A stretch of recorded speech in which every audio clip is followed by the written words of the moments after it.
And we're live Friday night, October 8th, 2021.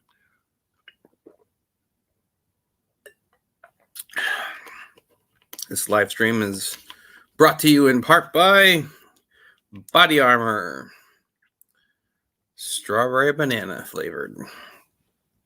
All right, so we're going to see if anybody's going to jump in the chat and jump in the live stream. We've been trying Sunday evening live streams, and those have not been super successful. So I thought, well, let's see what a Friday night live stream looks like.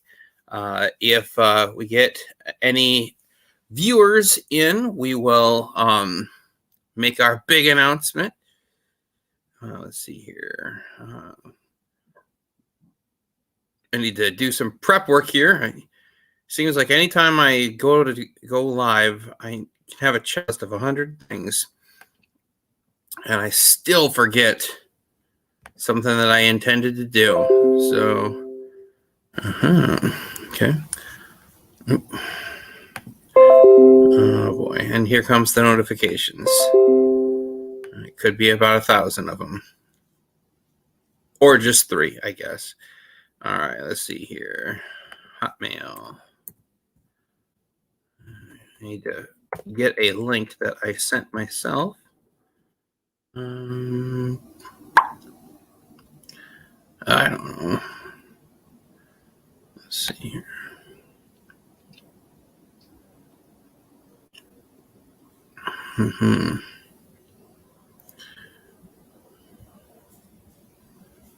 And here we go. Oh, that's right. That's my preference. So, bearing with me here for a second while I am preparing this link.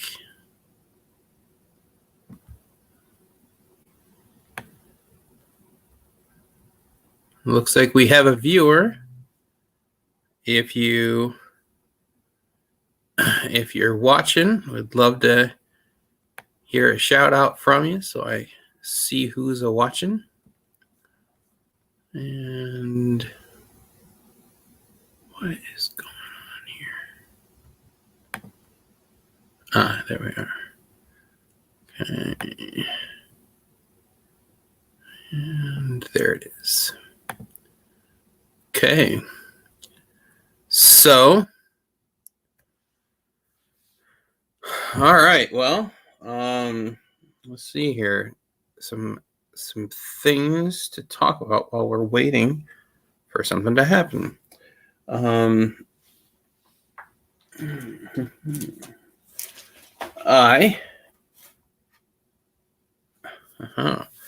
Toaster Crumbs. You will appreciate this.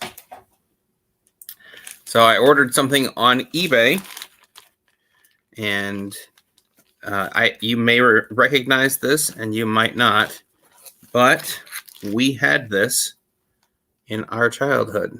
Let's see if I can get it so that you can see it.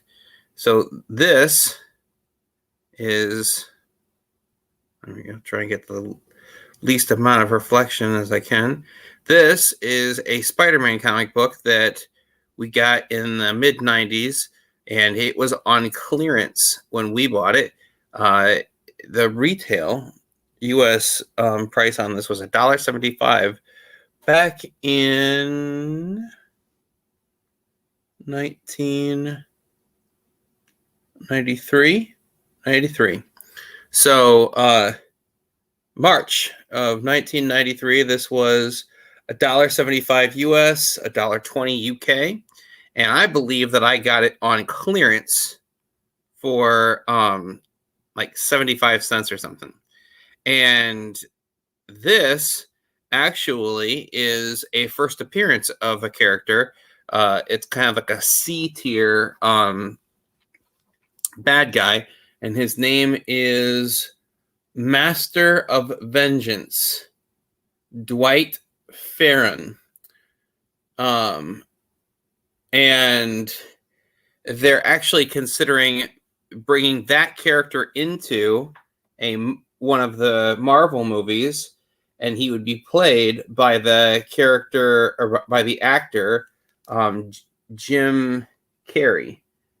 So they said that if that happens, this comic book could go up in value by a lot. So that would be actually pretty cool to see the value of this go up and have it something that I had as a kid. My brother and I had as a kid. I don't know what happened to our copy of it, but looks like we added a viewer and then we lost a viewer. So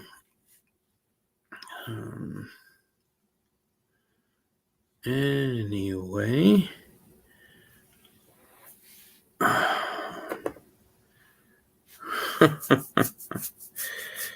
looks like Cousin Spartacus said that he is watching a movie with Christina.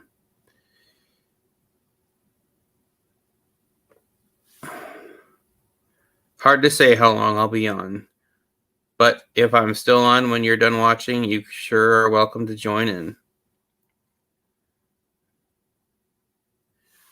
So I had messaged CM Retro Gaming earlier this evening through one of his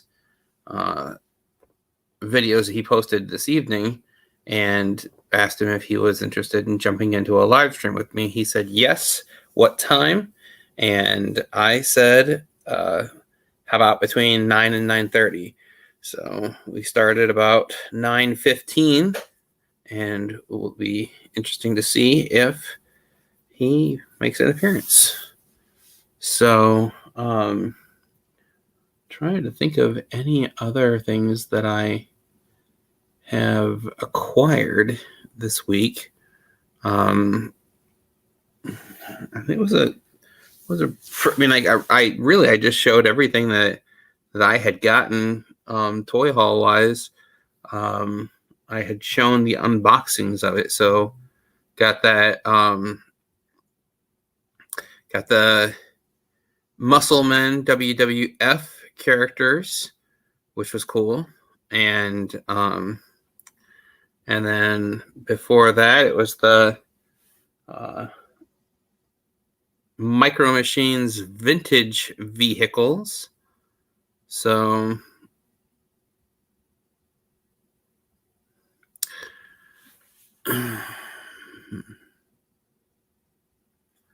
well, while we are waiting for someone to jump in the chat or jump in the live stream, I will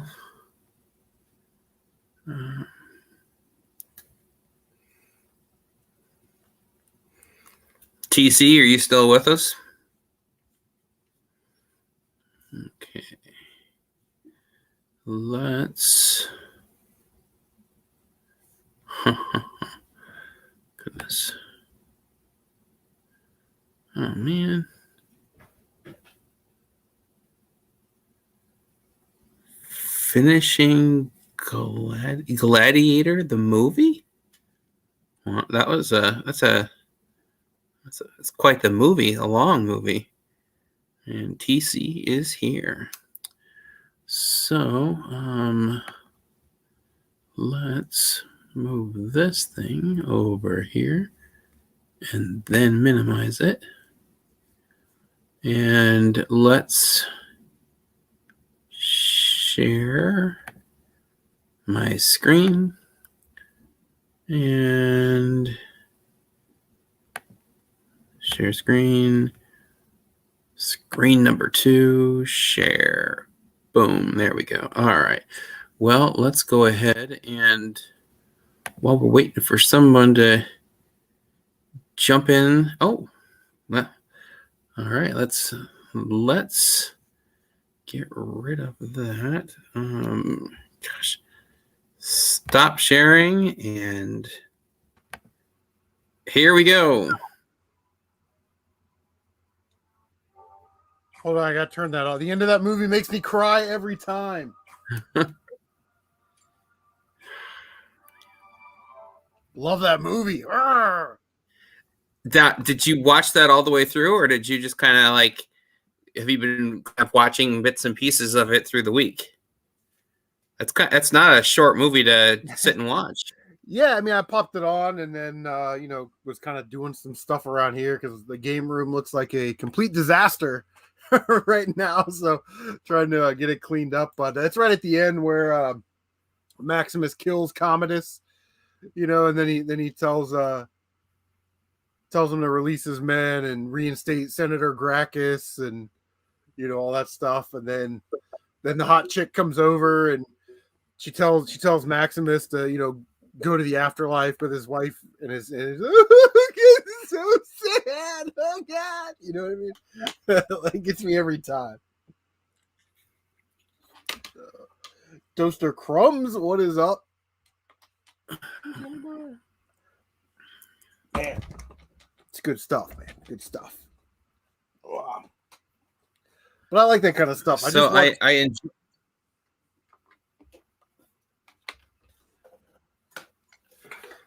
I enjoyed your live stream last week. Yeah, we get rowdy and bowdy. I don't know if kids say that anymore, but it just I see so much, and I'm sure it's the same in the toy collecting community where it's like Facebook was like sort of the toxic place, and YouTube still had some purity about 5 or 6 years ago, but now it's all just toxic nonsense. You know what I mean? So I let that stuff sort of build, and then it all kind of comes out at once, which probably isn't the healthiest thing to do, but that's what happens, Yeah,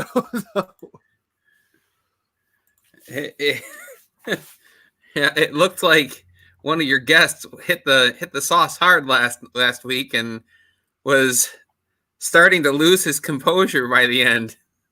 Oh, Matt, yeah, I don't know. I meant to text him to see if he was okay. Oh, I that was a lot of fun to watch. But so you said you saw some Series 5 Micro Machines starting to hit shelves, but only at Five Below. Is that correct? Yeah, well, I actually have them right here, so I'll grab one so the people know what we're talking about. Well, it's a great set. Yeah, the initial reports and the thing.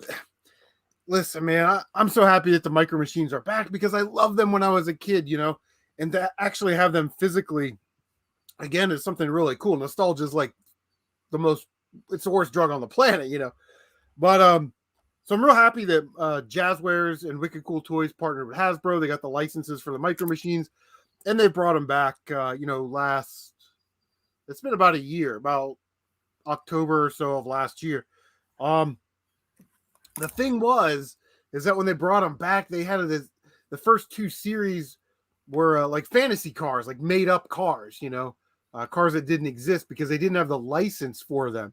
Now they're starting to get licenses. Well, they have licenses for Chevy, Cadillac, not Cadillac, but Cadillac, Bugatti. They're just starting to get more licenses, and the cars are coming out. The problem is those first 2 series with the fantasy cars.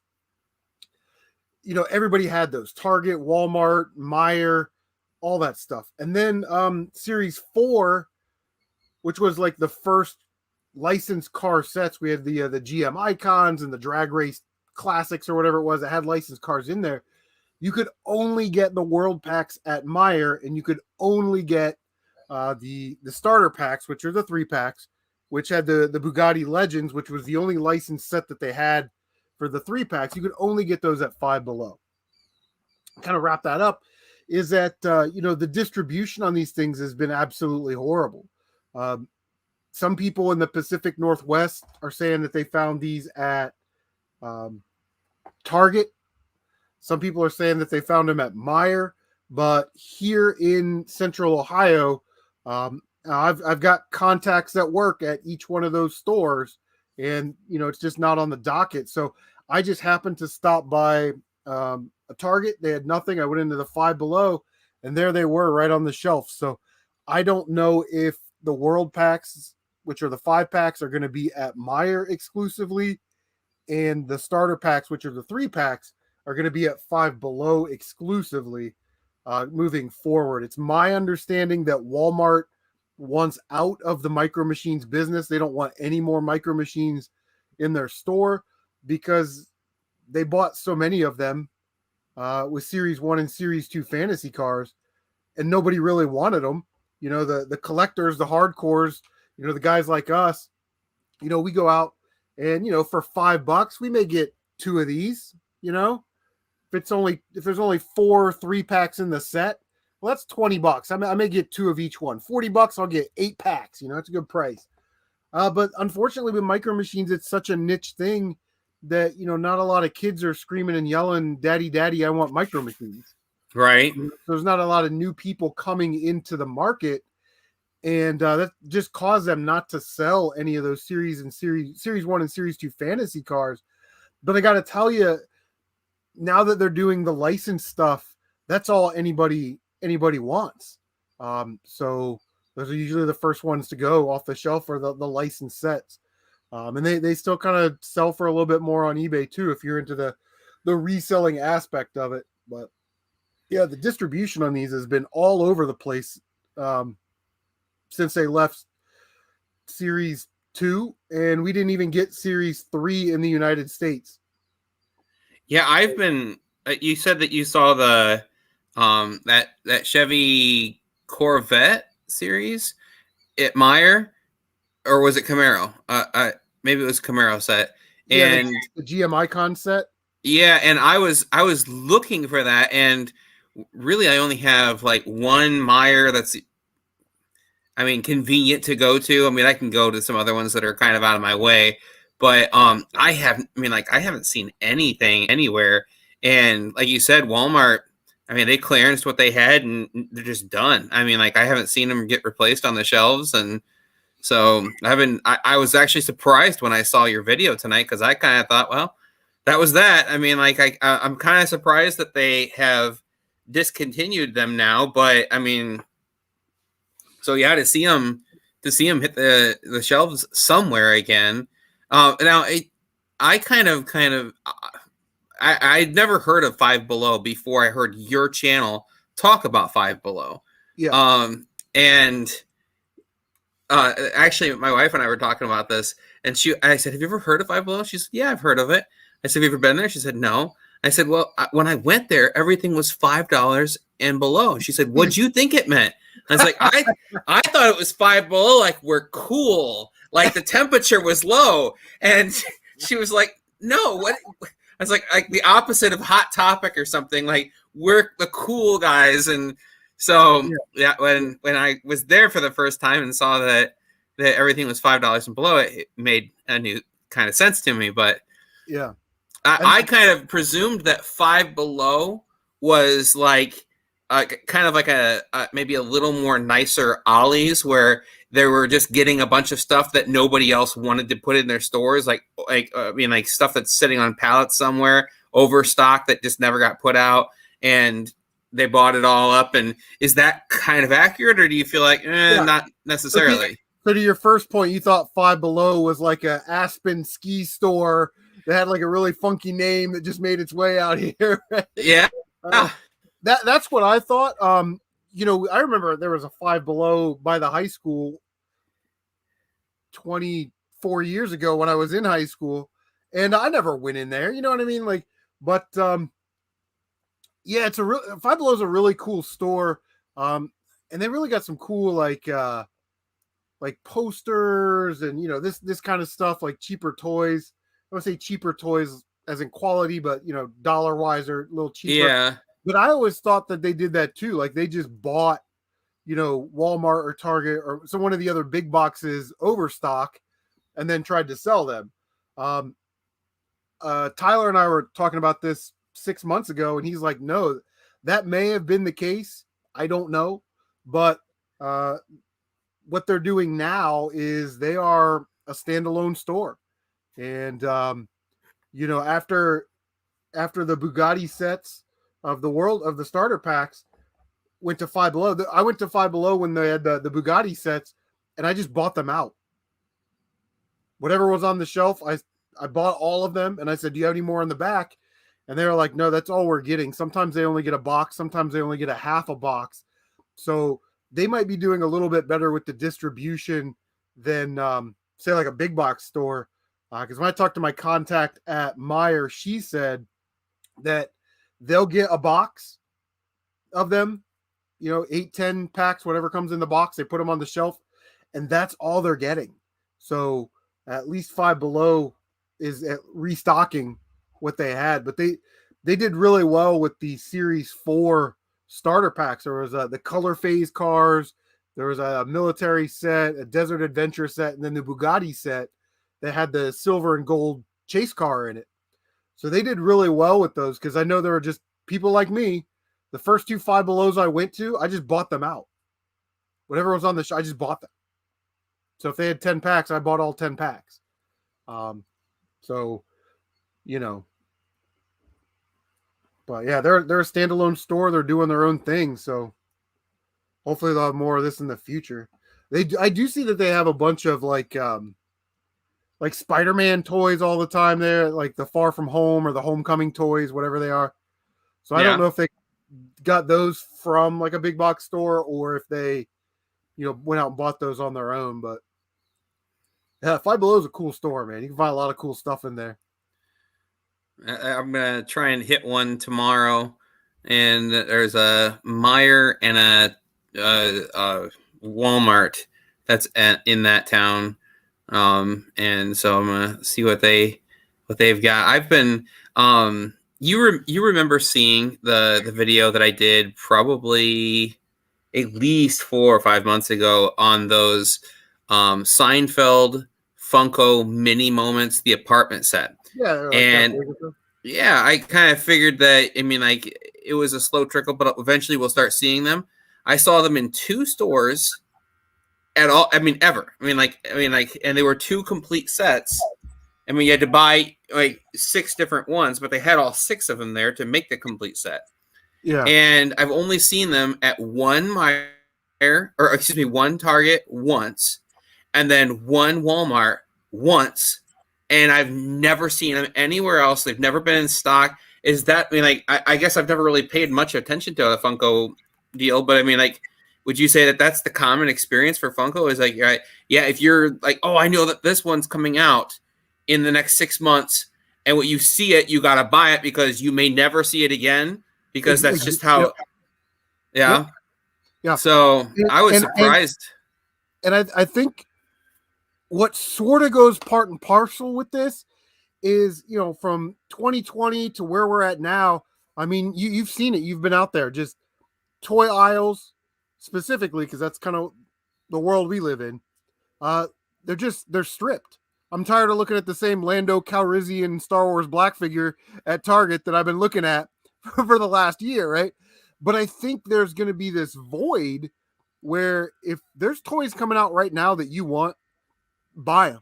And in fact, if there's toys that you don't see a lot of, like, I know that stores are only getting 1, maybe 2 boxes of those, and you can afford to buy them, because when the market opens up again and those ships start coming back from China or wherever it is that they come from, and they start stocking the shelves, they're going to be stocking it with the newer product. They're not going to make more of the old product just to fill that gap.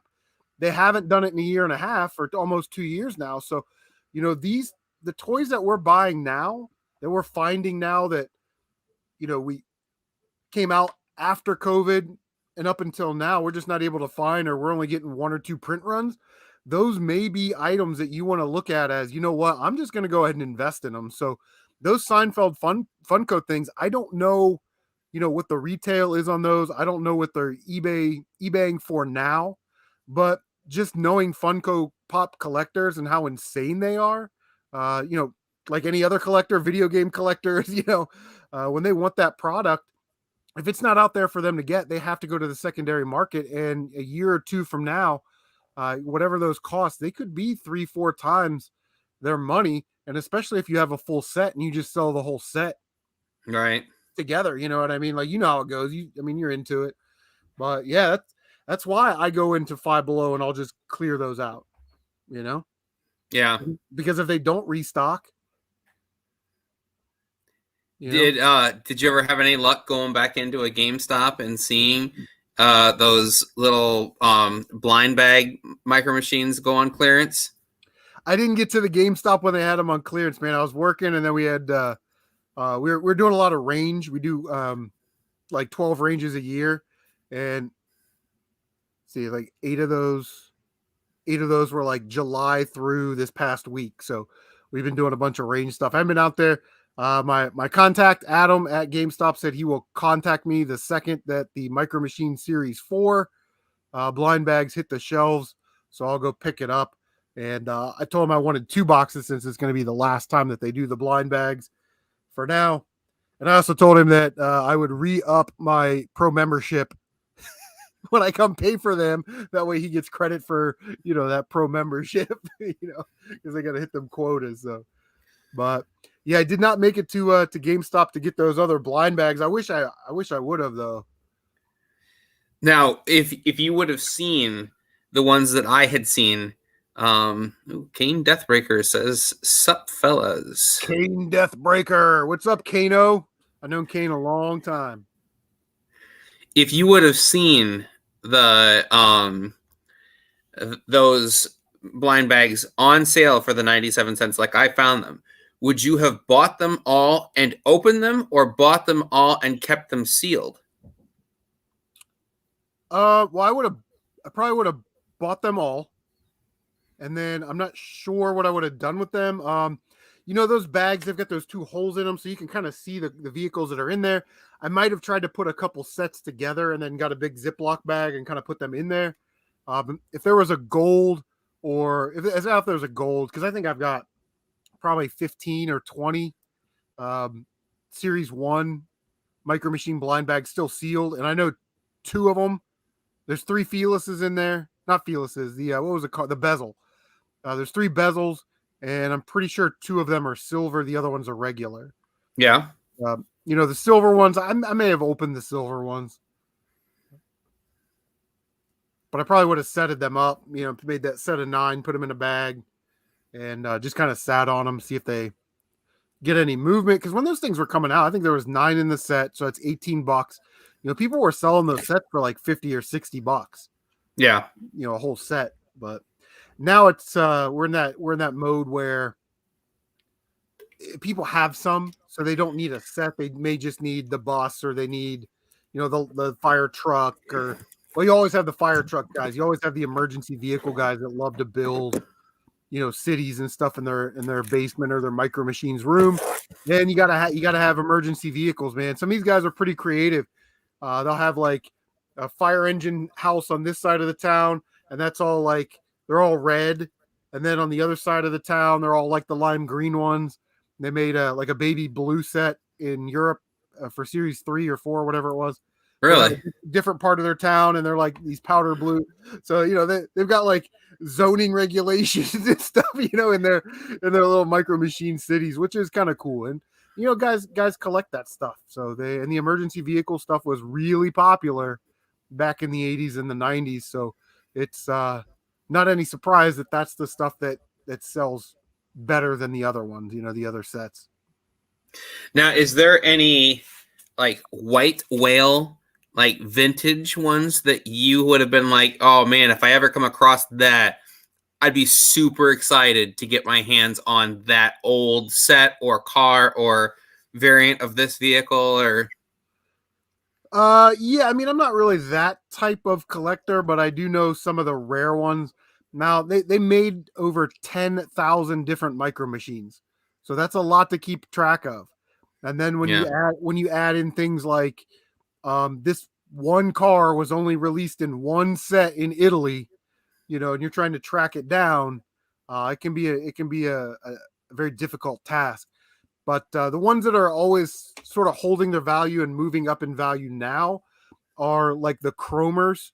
They were like chrome buses, chrome cars, and they're really fancy paint jobs. And the paint is like real like brittle and like fickle on them. You always get chips. So So if you find those in like mint condition, you've got some money there. The deluxes, the ones with the doors open and the hoods open, the private eyes have a little hole on the top, and you hold it up to the light, and you can see little people and stuff in there. Those Lamborghinis that you managed to get your hands on with the power launcher with the watches, those types of things are always going to be valuable and desirable for sure.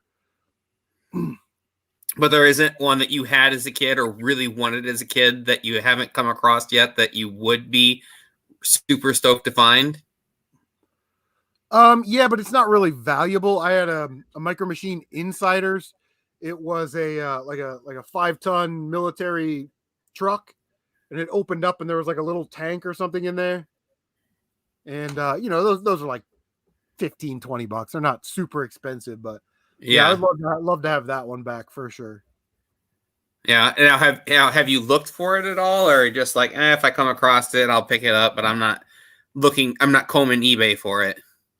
Yeah, exactly. If I come across it, that's fine. If I get in that situation where I can't sleep at night because I don't have it, then I'll just jump on eBay, and I'll just buy one. But it's the hunting that is the fun part for me. I love going to the flea market and thrift store and pawn shops and asking and then trying to get a good deal. It's just that it's part of it. It's more important to me than actually having all the stuff. Yeah. I think that for me, I've been wanting to find, if I'm not mistaken, I think that they had a monster truck that was a van that looked like pink and green, like it was a watermelon kind of theme on the outside of the van. So yeah. I want to see if I can't find that one somewhere on eBay. Oh, I forgot to show this off in my video. I found this at Goodwill for $5. And I think it's like an old seamstress box. It's probably from the 70s. But it opens up and it's got slots in it. So I put my Micro Machine Imposters in there. And this like slides out and there's another row under there. I was like, that's kind of cool. For $5, I'll grab it. Yeah? Yeah, let me see.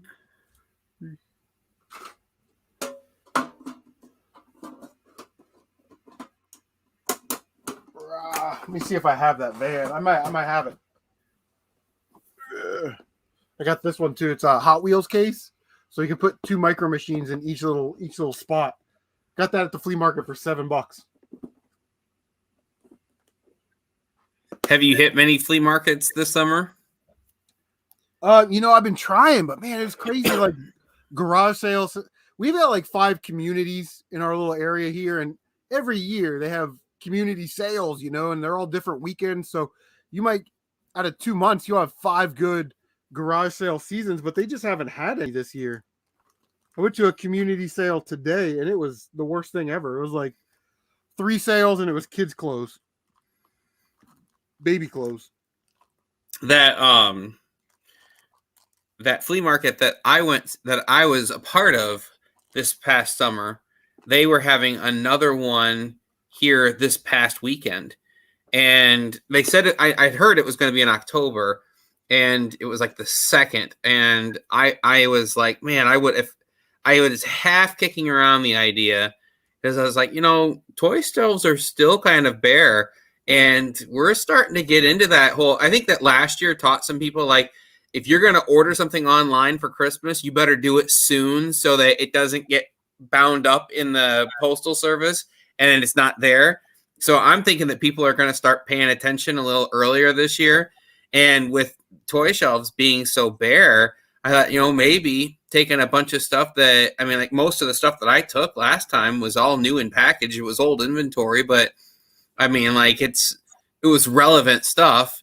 It wasn't like I was taking like Captain Planet or something, from the 80s that nobody's heard of. Yeah, right.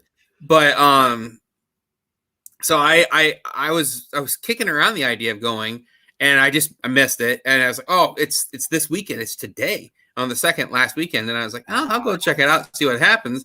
And I went over there, and I would say that it was about the same amount of people that was there the previous time that I did set up, but I would say that there was maybe a third less vendors. I mean, and I didn't see any toy dealers there at all. So I don't know, maybe that would have made for a great opportunity for me to have been there. But I mean, I don't know. I'm guessing that I probably would have regretted setting up that time because it just seemed like there wasn't a lot of people there, or it wasn't a lot of vendors there, and I think that everybody was a little less enthusiastic. But looking at the prices though, I kind of assumed, well, that's why I didn't sell anything, was because I kind of priced everything where I priced my stuff. I didn't think I was out of line. But I mean, like, I wasn't like, oh, well, if this thing sells for $100 on eBay, I'm going to sell it for $20. I mean, like, I was competitive. I mean, like, most of the stuff I was selling, you couldn't just buy it on eBay for the prices that I was selling it for. But if you're not in the hobby or on the hunt, I mean, you might look at stuff and be like, well, why should I pay retail for something that is clearly, I mean, a few years old? So, I mean, like, but I would say that some of the stuff that I did see, like, I would come across a flea market vendor that they had a few toys, but you could tell that it had been set out several different flea markets. It was all sun faded, and so I was like, none of my stuff was sun faded, and I was going to ask you if that was an outdoor or an indoor flea market. It was some indoor, some outdoor. You could pay to have a 10 by 10 space indoor or outdoor, or a 10 by 20 space indoor or outdoor, or you could get like a 40 by 40 space outdoor. So, and there was probably more outdoor this time than there was the previous time, but it rained both weekends. So last weekend, it was just as I was getting ready to load up and go back in the truck, it started sprinkling. So the flea market that we have in Newark, it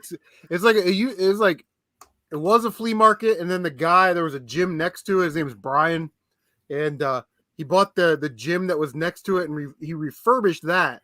So that's also it's Buckeye Games and Flea Market. So in his side, it's all games and collectibles, like those type of vendors. You might find an antique or something like that here or there, but the other side, the old flea market, is where you find more of that kind of stuff. So it's all indoor, which is nice. And I haven't been in a couple weeks, so I'll probably try and get out there. But yeah, people that go to flea markets are looking for deals. Yeah, it's just kind of what it is. I mean, you could take a brand new Cadillac out there for $1 and somebody's going to say, would you take 50 cents? You know what I mean? Like, this is the way people are. Yes, yeah. Nothing is better than the thrill of the hunt. That is absolutely true. Yeah. I don't know if you saw me discussing this when I first went on live, but I picked this up on eBay this week. This is nice. One of the comics that I actually had as a kid. I think that it retailed for $1.75, and I got it on clearance for 75 cents. And I mean, like, I just thought it was cool because of the Punisher. And back in '90s, when I was like, oh, it's the Punisher, he's evil and edgy, and I mean, and so I had this, and I didn't realize until I went to look for it graded, but it's the first appearance of Master of Vengeance, Dwight Farron. And they're actually thinking about putting that character in a movie who will be played by Jim Carrey. And they said that if that happens, this comic book, which was his first appearance, will go up in value because of the appearance in the movie. So I'm like, yeah. I mean, he's like a C tier villain. I mean, he's never gonna be like have his own movie kind of deal, but he's not Thanos. Yeah.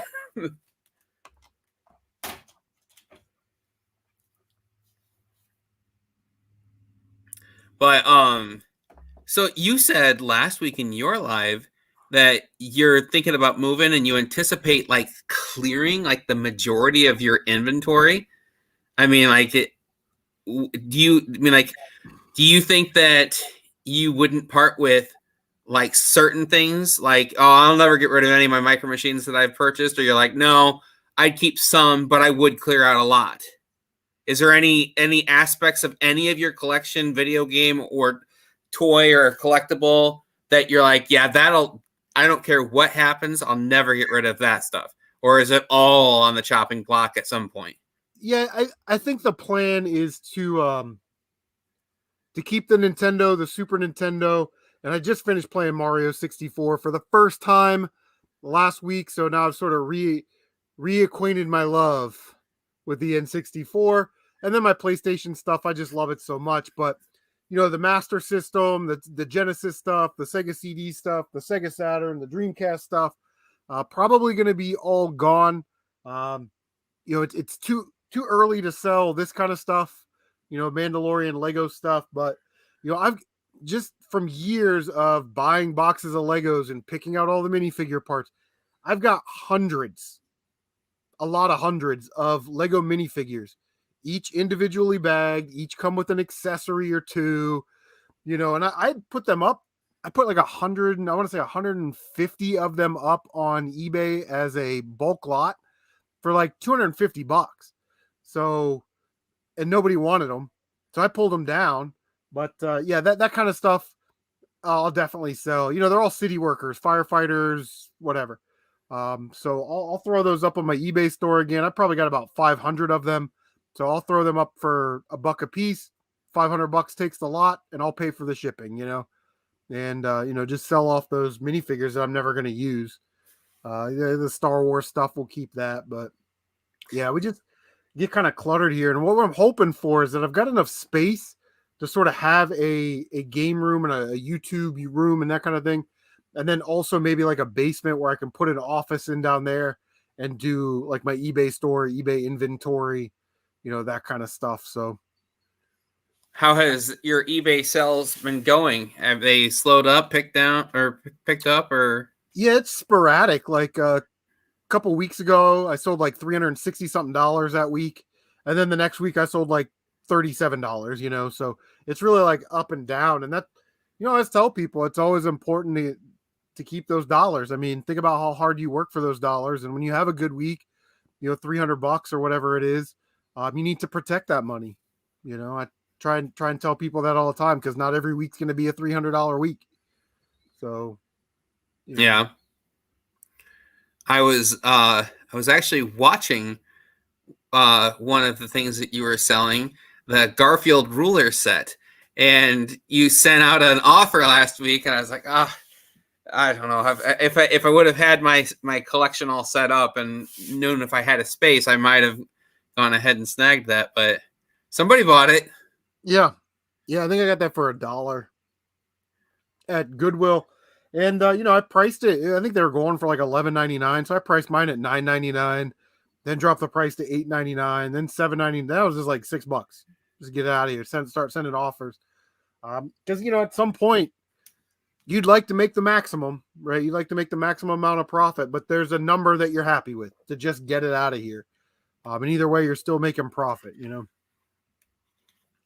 So, I guess getting back to that question a few seconds ago, is the Micro Machine something that you're like, yeah, no, that's always going to mean something to me, and even if I get rid of a lot of stuff, that's always going to be there? Or or some of those were investment pieces, like I'm hoping to capitalize on some of these silver buses that are laying around. Yeah, exactly. A lot of those silver buses, again, when these sets are no longer available, now they made a bunch of those sets, so those aren't going to be like $200 sets. It's just never going to happen. But realistically, in that $15 range, sure. And for $5, if I said you could triple your money, Yeah. I usually go heavy on not last year. They did Christmas packs where you get 2 cars, Right. and they're like Christmas themed. And then they did the same thing for Easter. So I kind of went a little heavy on the Easter packs, just because you can only get those at a certain time of year for about a month, and then they're gone. Then you have to go to eBay to get them. So, and those are $2 or $3 packs, which again is a small investment. If you're and there's 4 packs in the set, so for $12 you can get the whole set. Do you look for Target to do that again this year, or do you think that was a last year thing? And Well, the thing with Micro Machines right now is nobody knows. They don't tell you on their website or through their Facebook or their Instagram, where these things are going to be distributed at. Now, in the past, the Christmas and the Easter stuff has been Target exclusive, but they now have a Micro Machines advent calendar. So that may negate the need to sell 2-packs at Target. right, But those 2-packs for $3 do make good stocking stuffers. So when soccer mom's walking through the bullseye section at Target and she sees some little cars, little Timmy loves cars, and they'll get them some packs. So I'm hopeful that they will have them. Like I said, I usually buy a bunch, one to rock, one to open up on the channel, and then a couple more sets to save for later. And even if they don't get crazy huge prices, what I'm noticing a lot with the Micro Machine stuff especially is there are certain parts in the country where they're just not getting them, and it's usually out in like Nebraska or Iowa, out in those places. Is they're just not getting them, so they have to go to eBay to get their stuff.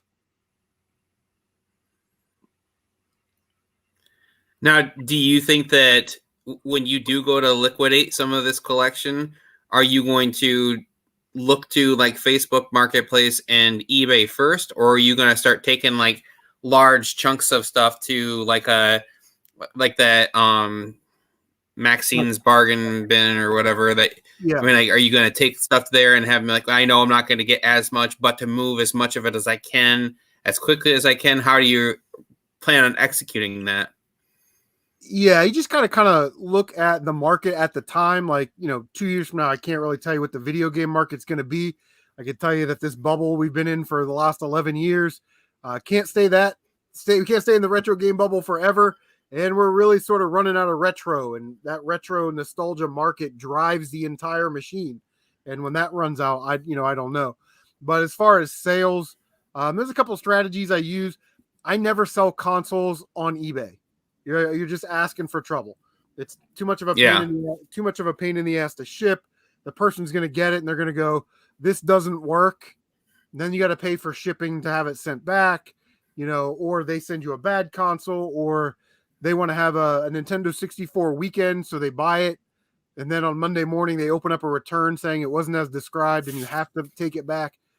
So consoles, I will absolutely sell on Facebook Marketplace. Games, it just kind of depends. A lot of the games that are, in that like $50 to say $200 range, I'm comfortable selling those on eBay at buy only. You should be getting a lot more money for games on eBay than you are on Facebook Marketplace. You post a $200 game on Facebook Marketplace for $175, and somebody's going to say, would you take 50? Right. Like, no, and you just have to deal with those people. Whereas on eBay, somebody wants it, they buy it, pay for it, I'll ship it to them. But yeah, consoles I always sell on Marketplace or Craigslist. Now, do you think that if you did like we're what did you call your event there that the Ohio Retro Gamers thing? No, on your YouTube live stream trade. What did you call that? The CM Retro Trade Show. Trade show. Now, do you think that if you were like, listen, this stuff that I'm listing is just sale only, do you think that you'd make some sales there? Or do you think a lot of guys are looking to trade stuff, not looking to spend money? Yeah, it's sort of the trade. The trade show is the idea is that over the course of a year, we build up all this inventory, right? We buy boxes, we keep the stuff we want, we sell off some stuff to make the money back, and then inevitably we're left with games that just don't sell or nobody wants, or we're not going to get the price that we want for it. And the idea is, I got all this crap that I don't want. I'll trade you some PS3 stuff, and I want some old Nintendo games. When we work it out, we trade it. And that way you don't have to buy the PS3 games. I don't have to buy the Nintendo games. We're just paying for shipping at that point, So right. It's one of those sort of spirit of type things, but I would totally sell anything, at a trade show. Yeah. So you mentioned these micro machine cars that I did a video on. Yeah. I mean, like, knowing that, I mean, like, people can ask anything that they want on eBay. I mean, and that doesn't mean that that's what they're going to get. Yeah. What would you say? Uh, Seeing, I would guess when I made my video, I mean, like, I kind of picked the highest low and the highest high as a good example of these things loose. I think that you could actually, the one that was $100 wasn't in great shape, but there was a better one for like $75. I was like, well, that doesn't sound as dramatic for the video that I'm making. I'm not going to show the $75 one that looks in better shape.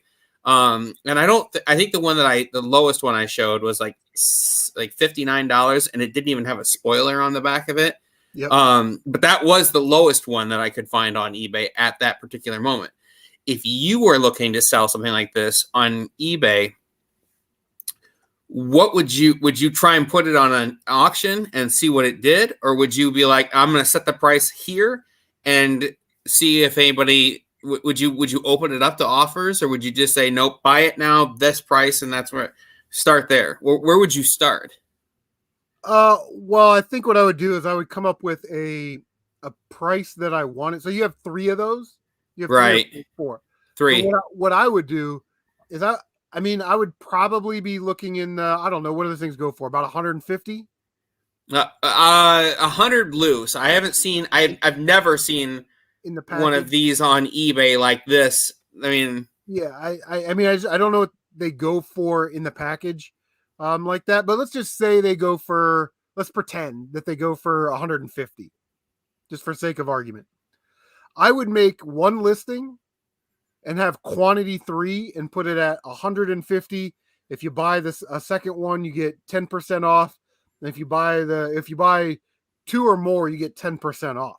So if you were looking to make a quick buck, you'd be selling one at 150 and then the other 2 at 135. So that's 270, 370. That'd be like $420. yeah, If some micro machine collector out there wanted all 3 of those, which they probably would. yeah. I was surprised that you didn't mention, hey, so what do you got in mind for all three of those? I got a micro monster truck.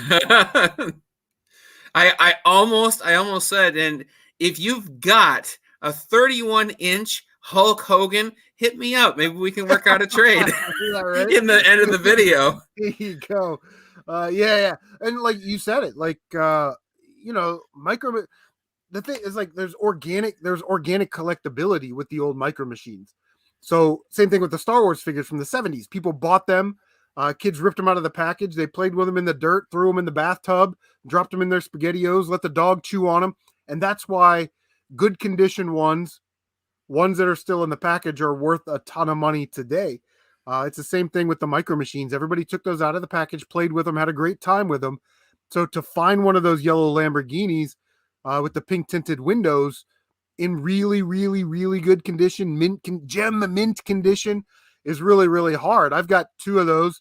Both of them are not in great shape, and one of them is missing the spoiler, or both of them are missing the spoiler. I think Tyler's got 1 or 2 of them, and they're dinged up, and one's missing the spoiler. It just, and micro machine's such a niche thing that the collectors, if they're going to spend $100 on a car that isn't in good shape, they'd probably rather spend 160, 180, $200 for one that's brand new in the package. Yeah. Micro machine collectors are a little weird that way. I'm in a micro machines Facebook group, and it's a collectors group. It's not for people to come in and go, hey, because we ran into this problem a lot. We'd have new members, right? Was going through my mom's basement, found these micro machines. Is there anything valuable or rare in there? And basically, they're just resellers that are soliciting for information because they don't want to do the research. But we boot them out all the time. Yeah. Just kick them out of the group. It's strictly for collectors. And some of the stuff that these guys come up with every day, especially in Europe, Like, oh yeah, we found this Jaguar with the Union Jack flag on it, and you're like, yeah, it was only released in one set during the 1988 Olympics, and it's like a $500 micro machine. They find it at pawn shop for 1 or 2 British pounds. You know what I mean? It's like, I hate your face, because I never find that stuff. But organic collectability plays a lot into the price, because there just aren't a lot of packages sealed left of micro machines, and when you do, they're not in great condition, and that definitely helps price if you're looking to sell. Now, I don't remember which one was the best of the three. I think this might have been the worst of the three, because it's got a little bit of a tear here, or like a cut in the top of the packaging. But I mean, like I was saying in the video, this bubble here is pretty clear. The plastic on the actual watch is clear. The card back is kind of it's not mint. I mean, but it is all still new in package. Yeah. If you had something like this, would you even consider sending it off to be graded? Or would you be like, no, that grade's going to come back so low that nobody's going to like to see a low graded, even if it is brand new sealed, harder to find vehicle like this? Do you feel like grading something that's not going to come back high is a waste of time? Or do you feel like, you got 3 of them, maybe try and send one and see what would your thoughts be on that? Yeah, I think with the graded stuff, there's really, I don't know, in my mind, there's kind of a couple things going on, 2 schools of thought here, right?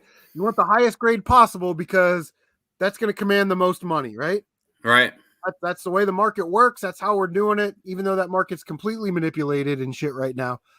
But what people don't really take into consideration is there might be somebody out there that's a super fan of micro machines and buys graded micro machines, and they can't really afford, and they don't buy graded micro machines. I'm sorry. They're just sort of casual collectors, right?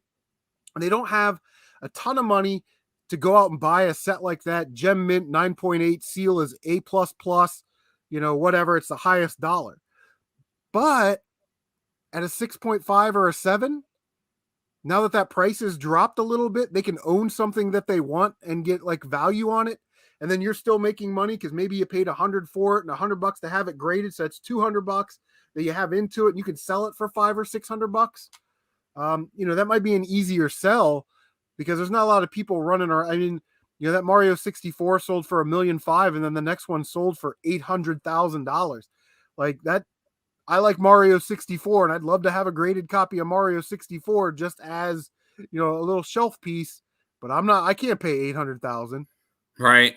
But one that's graded at 6.5 or 7, that's 4,000. I mean, I could afford that if I wanted to.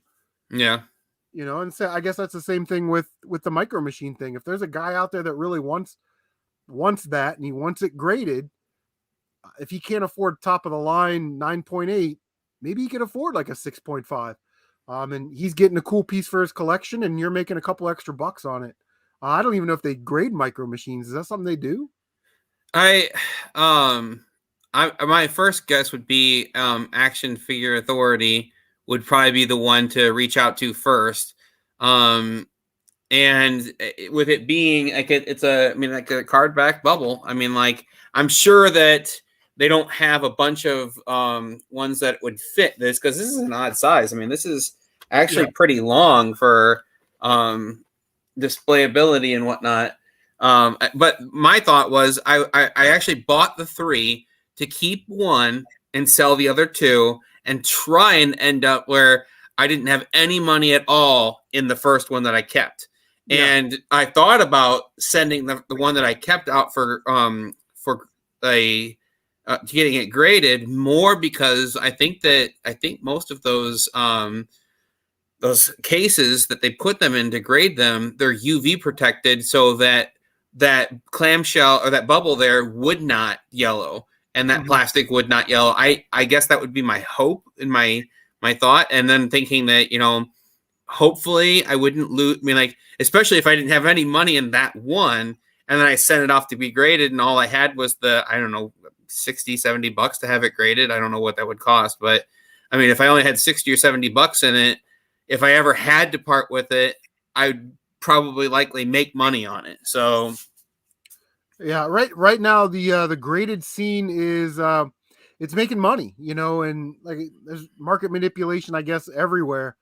I I'm gonna get my DuckTales 2 graded when we move out, and then I've got a couple other games that I'm gonna get graded, and just kind of have around as shelf candy.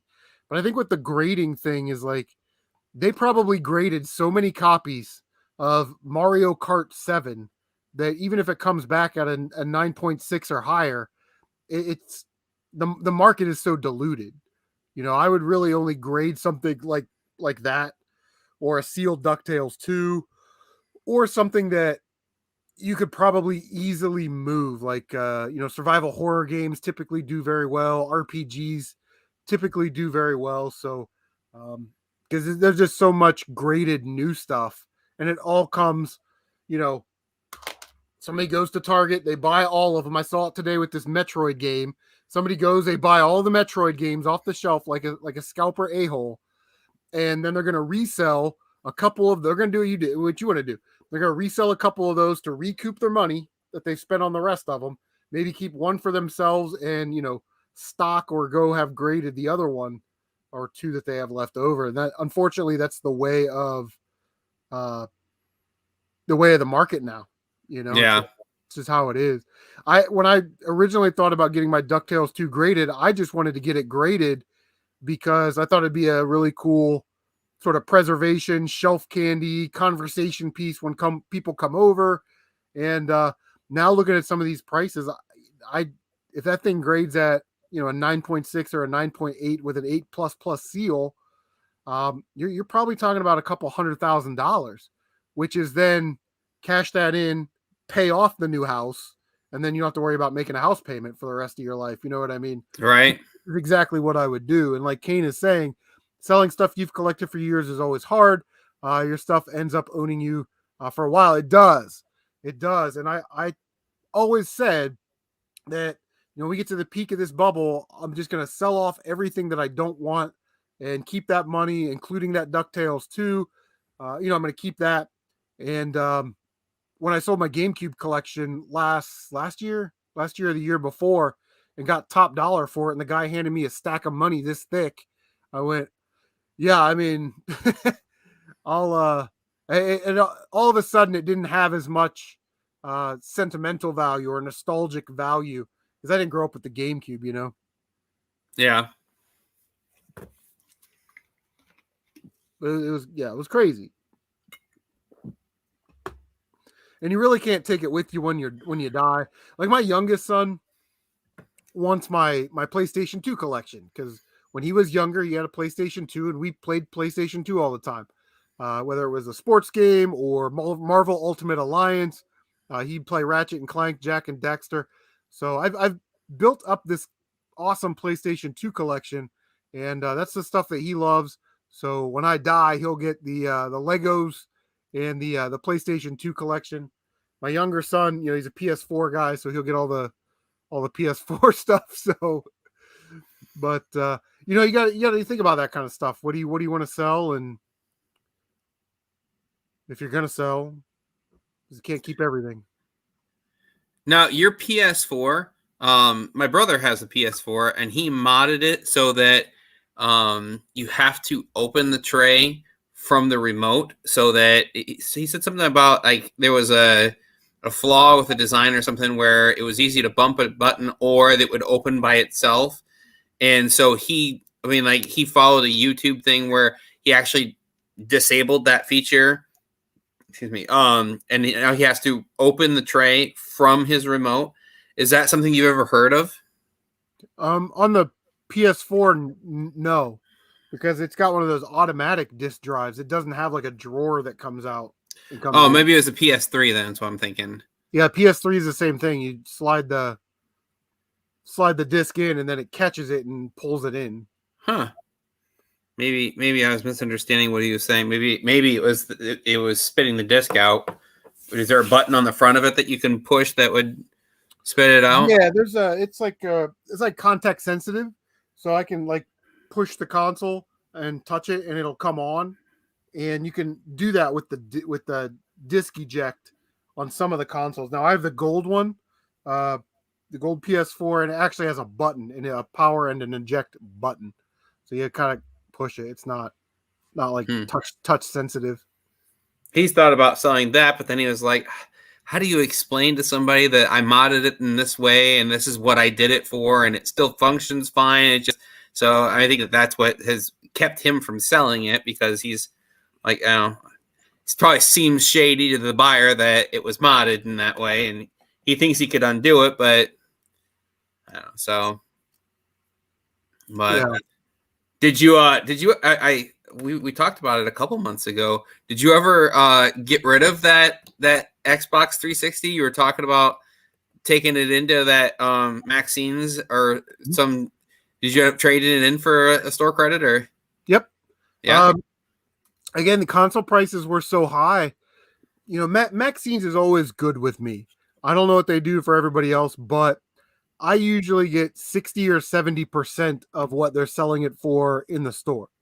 So at that, and they were selling Xbox 360s for $80, 80 to $85. Okay.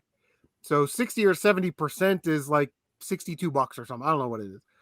But yeah, and at that time they were really only going for like 70, you know, or 65, because I think I had it for like 65 or something on Facebook and Craigslist, and they ended up giving me like 62 or 63 in trade. And I'm like, Yeah. okay, no problem. So Yeah. but he knows that I don't sell him garbage either. Like I told him, like I took apart the console, cleaned it, changed the drive belt, so it's got a brand new drive belt in there. And they typically don't take like rock candy or third party controllers, but for me, he'll do it because he knows that it works. And Yeah. what he'll do is he'll take that rock candy controller, the wired controller, and he'll put it in a bag, and he'll put like $25 on it, and he'll throw it on the rack, and then he'll take a actual 360 controller, and then he'll just pair that with the console. That's how he likes to do it. We've had conversations about this, that you might want to have some wired controllers with your consoles, because parents like to know that they don't have to buy batteries and battery chargers and battery packs. You can just plug in the controller. They don't have to worry about syncing it or anything like that, because some of these parents, they don't know, or grandparents don't know. But he's like, no, I just like to sell them with a wireless controller. And I'm like, okay, man, Yeah. or have them and give the parents the option, stuff like that. But they're just so busy at that store because they do video games, action figures, Yu-Gi-Oh cards, statues, records, comic books, little doodads and whatnot. In fact, I took those Lego minifigures into him and I said, listen, I got like 300 minifigures. I'm willing to, they're already pre-bagged in little plastic bags with accessories, or all genuine Lego. I said, I'll give them to you for $1 each, and I'll just take in-store credit. And he didn't want them. But Really? he'll sell the fake Lego stuff for $4 or $5 a piece. And I'm like, well, I'm going to sell these to you for $1. You sell them for $3 a piece. Congratulations. You know what I mean? You just made $900. Yeah. Huh. Yeah, he just didn't. I don't know if it was too many or he didn't want to deal with them, but I'm like, bro, these are already I've done all the work for you. Right. Doesn't get any easier than that. Now, have you been out on the hunt much for anything like toy collectible kind of stuff, or would you say that your focus has been lately more video game stuff? Well, lately it's really been neither, because I've just been working so hard. We've been doing ranges, and last night I was supposed to work until 7, but I decided to leave work at 3, and I'm like, man, I gotta find these new micro machines. They're out there somewhere. Tyler's texting me. He's like, yeah, I found mine at Meijer or something. I'm like, I've been hitting up Meijer's for the last 2 weeks. I haven't found anything. But that's not unusual because they only seem to be getting 1 or 2 stocks and then they're gone. But I just, yeah. So, I mean, I hit a Meijer, a Walmart, a Meijer, a Target, a Five Below, and probably like 2 other stores. So on my way home from work, I hit like 6 or 7 places trying to find these micro machines, and that's really all that I'm looking for right now is the micro machines because you just can't find like I like Star Wars Black Series figures, but you just can't find them. Yeah. And they're not even stocking them. And the 40th anniversary figures, the figures that are about 6 inches that come on the card, they're not Yeah. they're getting like one stock of those. And if you're not there on the day that they stock them, then you're going to be left with Lando and Leia, and Right. Yeah. that's just the way it is. But Yeah. I do need it at the Lego store. I was gonna buy the new Mandalorian Lego sets. Hey, if you're out there and you have a Target and you find the Mandalorian, the Forge set with the armor lady in it, you can't find those sets anywhere, and they haven't restocked. So, but the other thing that they do at the big box stores, they've got those Lego sets and they put that black wiring around it and they tighten it down so far that they bend the box, and it's like I'll just go over to the Lego store. I'll buy it all there at once, get my Lego points, They did you see the new biggest Lego set that they've ever released? Which one is it? Is it the AT-AT one? Well, no, it's not a Star Wars set. It is a Titanic, a Lego set. It's like $660. I mean, and the thing is just like massively big. I mean, so it's like how many minifigures do you get in a Titanic set? I'm not sure that you get any minifigures in the set. I mean, but you can open like the hull and see the engine and all the decks throughout it. So I don't know how complete it is. Like you can just like pick up parts of the boat and be like, okay, so this is where this is. Set that down, pick up the next layer. Okay, there's what these things are. That's incredible. So yeah, I looked at that and I was like, guys, look at this. This is like $600, and they were like, who spends that kind of money on a Lego? So I'm like, I know some people. Yeah. When Jim over at Brick Bucks announced that when Gina Carano got fired from Star Wars, that like he went upstairs, grabbed the emergency credit card, and he bought 255 of those sets. I was like, what? Let me add this up real quick. I did this one time and I forgot the number. 255 sets times $40 a set is $10,200. Wow. On those sets. So now, do you think that a lot of people felt that, and so that set is going to be like there's going to be a bunch of them that are still sealed a year, 2 years, 3 years from now, and that will bring the price down because so many of them were bought for investments? Or do you think, no, that's probably pretty common for most Lego sets that are set aside as investments? There's not. Yeah, I think that it's more that line. When you buy Lego Star Wars and you're an adult male, either you just love Lego Star Wars and you want to display it and open it and put it together, and that's cool. But the overwhelming majority of us buy them to collect them, to put them away and resell them. But there's a lot of misinformation about that. She got fired, I want to say like January or something like that, December, January. And then February 17th, was it Brickset, whatever that website is, they put it on there as retired on September 17th. So they had it listed on their website as a retired Lego set, and the market went crazy.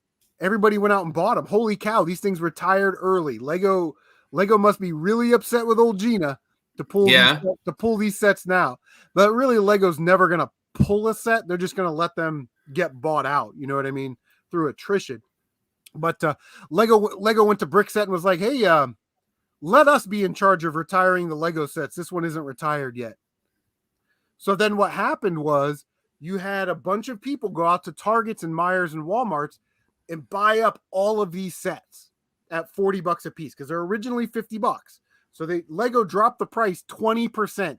Lego never really does that. You know what I mean? So it looked like they wanted to get rid of these things, get them off the shelf.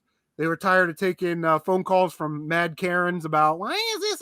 You're harming my child by having this on the store shelf, So people bought them. And unfortunately, like we talked about before, these guys out there that think that they're big dog reinvestors and resellers, if that set doesn't move and they can't double their money within that 30 days, then they're just going to take it back to the store and get their money back.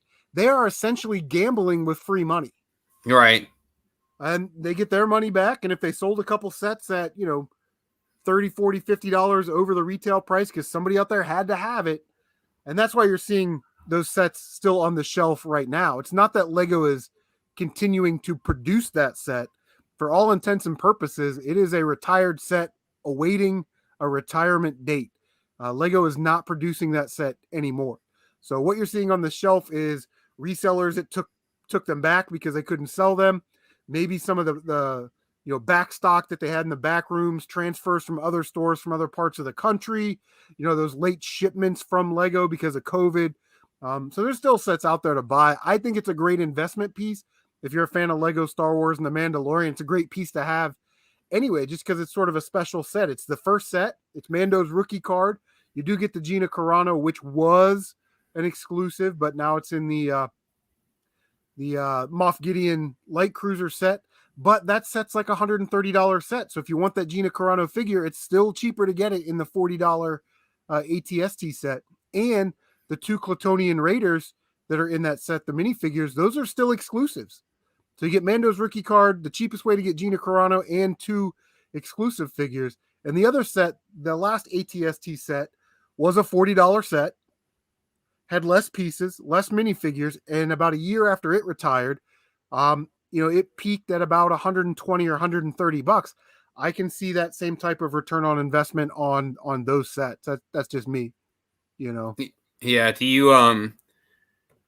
Do you think that they're going to work it out with Gina Carano and bring her back in, or do you think that's that we're not going to see her come back to the series?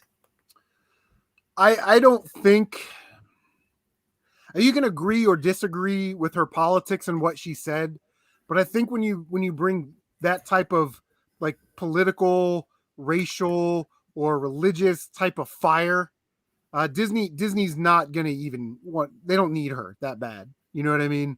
So, Yeah. They could always cast somebody else to play that role. They could always get somebody that looks like Gina Carano a little bit, especially if they're gonna play a younger Cara Dune or an older Cara Dune. You don't necessarily need Gina Carano, but Disney, I don't think is going to bring her back. If they did, I would be surprised because you really can't say what she said and not expect to get some backlash for that. And if she gets hired back and these soccer moms and these woke social justice warriors start attacking Disney again, I mean, what Disney doesn't even need it. They don't need that heat, Yeah.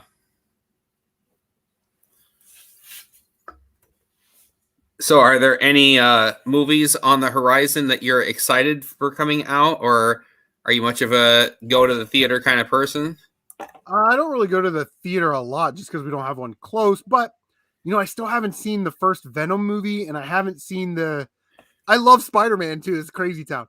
I haven't seen the Spider-Man, the Homecoming and Far From Home movies, but I do want to see the Venom and Venom 2 when it comes out. And I'm really just kind of waiting for the new MCU movies to come out. Marvel, they were cranking those things out for a while. Right. Like every 6 or 8 months, you were getting a new movie. And I think the last one we had was Black Widow, but I really want to see the, another Doctor Strange movie, Blade. If they have a Blade movie, I probably will go see that one in the theater just because I love Blade so much. And Ghost Rider, they're setting it up to where you're going to have, maybe like Ghost Rider, Blade, and Vengeance, because they're going to make a Morbius movie, and that's sort of one of the villains in the Midnight Suns comics, which right. is cool. My want would be a Silver Surfer movie. I'm crazy about Silver Surfer, love Silver Surfer, and that would probably be a go-to see it in the theater movie for me. How about you? Well, there really hasn't been a bunch to go and watch. I would say that the last 24 months is probably the least amount of movies that I've seen in the theater in my life. And really, just in the past like 3 months, we took our kids to go and see that Jungle Cruise with The Rock and what's her name, Oh yeah. and it was. I was like, okay, this is probably gonna be a kids movie. I'm probably not gonna be super like, wow, that was great. And I think that I was a little underwhelmed even going into it, expecting what I was expecting. It was all right. I mean, I think the kids thought it was okay. But then we went and watched. I went and watched. It looked good. I thought it Yeah, looked good. and honestly, there was some parts in the movie that I was like, it had this, it had this, it had this. That was a great idea. It just wasn't executed in the way I thought it probably should have been. But to be a great movie. But Free Guy, that Ryan Reynolds movie. Yeah. We went and watched that, and that was probably the best movie I've seen in like the last 5 years. I mean, it was just like, it was a really good movie. And then last weekend, Venom, Let There Be Carnage was out, so I went and watched that. But there's the Spider-Man movie that's coming out this Christmas, and I mean, like, I don't know how you feel about going to the theater, but I mean, like, yeah, you need to get caught up and then go watch that, because that's going to be pretty awesome, I think. Yeah. But Top Gun keeps getting pushed back. It was supposed to be out in like June of 2020, and then it was going to be December of 2020. Then it was going to be like Labor Day of 2021. Then it was going to be November of 2021, and they just kicked it back into next year again. And I was like, gosh, seriously. But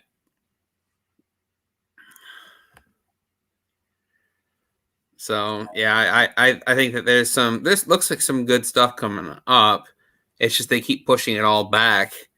Do you have any enthusiasm for the new Dune movie coming out? I was never a big Dune guy. Never a big Dune guy. I never saw it. You never seen any of the series before? Nope. Yeah, it's definitely like a sci-fi kind of like I could see guys who could be into Star Trek or Star Wars being like, Dune's for real nerds. I mean, like, oh, I wouldn't even talk to guys who wanted to watch that movie. I like it. I wouldn't say that I would buy the action figures to display from the movie, but I have liked the ones that I have seen before.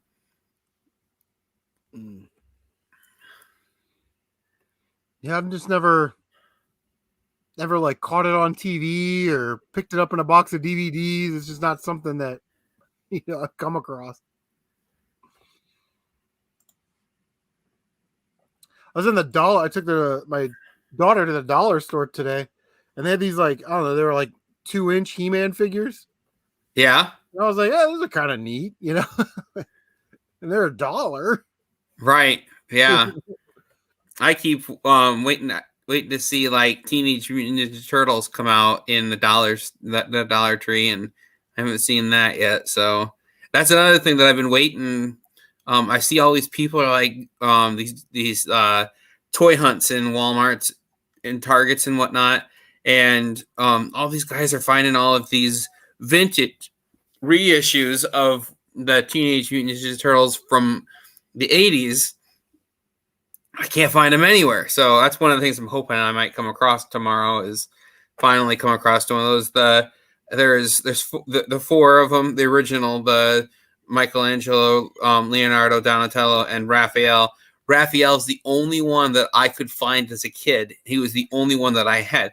Now, you could find, because they released them in all those goofy, like, here's the turtles in baseball uniforms, here's the turtles in Star Trek uniforms. So I'm like, I never really wanted any of that. I don't know. Maybe there was a big market for it, and people were like lost their mind for, oh my goodness, the crossover with Star Trek. I got to get all those characters.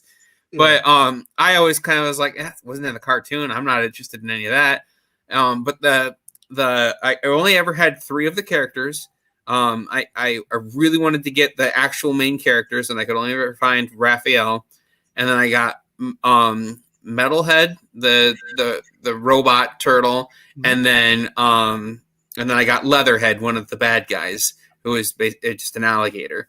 And I actually found one of the NECA. I think he might have been one of the deluxe or the super figures where like lots of detail, Yeah. a leather head, and I showed that in one of the toy hauls from a couple videos ago.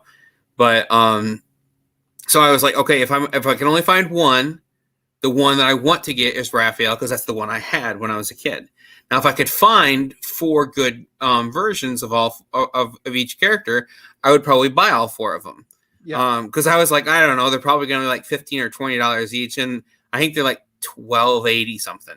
But I was like, that's not bad. I mean, like especially for like a reissue clone. I thought that they probably could have priced it higher, and I still would have been interested. But I'm definitely more interested to get all four of them at that price point. And so not this weekend, but the weekend beforehand, I went over to Kokomo, Indiana, where that toy store is. And we hit that Walmart, and they had one Raphael, but he was beat up. I mean, the bubble was crushed. The card back was all rippled. And then even like his forearm was kind of like dislodged from the rest of his arm. I'm sure that once you opened it, you could snap it back in place, but for somebody who leaves stuff in the package, Right. I'm like, that's not gonna. It's not gonna display well at all. And they had 3 Michelangelos. They did have a good one of those. They didn't have any Leonardo, and they had like 15 Donatellos. And I'm like, all right, so that's the peg warmer right there. That I don't know why they were so lopsided in that. Yeah. But I was like, I could buy a good variant, a good copy of the Michelangelo and a good copy of the Donatello. But honestly, those would probably be the last two that I would want to buy. If I was going to buy two, it would probably be Raphael, maybe then Leonardo. But I'm like, Donatello would definitely be my fourth pick, and he's one of the two that I can find. So I passed on him, and now I'm probably going to be able to find the other two, and I won't be able to find the first two that I could find. Yeah. And I thought, oh, it's Walmart. I should have probably just bought them, and then thought, okay, well, when I find a better copy of Raphael, I'll return this. With Walmart, I mean, like everything that I buy is I leave it in the package for display, and then you have 90 days with the receipt to return anything. So, I mean, I feel like, you know, is that playing the system too much when you're like, you know what, I think I changed my mind. It's still in the package, and I still have the receipt. I know I've had it for 3.5 or 2.5 months, but technically I can still return it. Yeah. But so yeah, I thought I probably should have just gone ahead and picked it up, and then if I changed my mind, I could always take it back. But you know, try not to shoot from the hip too much and spend too much money. You can wrap some money up in this stuff here. Oh yeah. And nothing is moving on Facebook Marketplace for me. I mean, I ended up booting 2 or 3 people off of my buy sell trade group. Because like one was from like Indianapolis, one of them was from west of Columbus, and the other one was in Kentucky.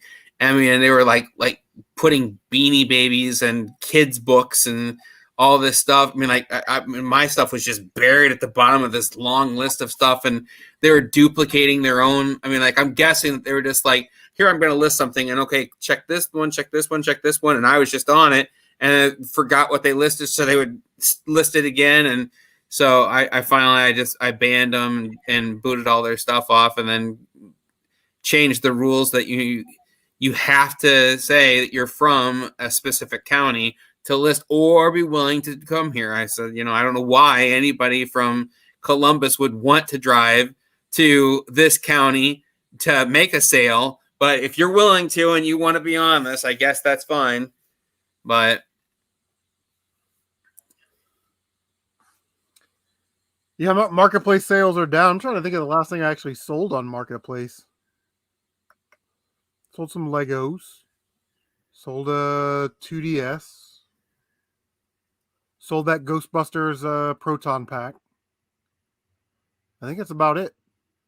Was that in the last month, 3 months? Yeah. I had 8 pounds of Legos. Sold it for $45, which is $5 a pound, which is good price for bulk Lego. That Ghostbusters backpack that I picked up, that I showed off in a toy pickup video. I got that at Goodwill for $20, and I sold it for 50. And then I bought that box of video game stuff from my friend Brett for like $150. I sold the DS with some 3DS games for $150. So everything else in that lot is either keeper or profit. So, you know. The last thing I sold on Facebook Marketplace was a graded slab of I think it was a Deadpool comic. And I don't know if you've done much with graded much of anything. Do you own anything graded? A couple baseball cards, and then I actually have a Spider-Man comic book graded. Okay, so you do have a graded comic then. Yeah. Is yours through CGC or who? Yeah, I'm pretty sure. Hold on, I'll grab it. You guys can look at my butt. I just got it because I wanted it for the game room. You know what I mean? Just a cool little piece for the game room.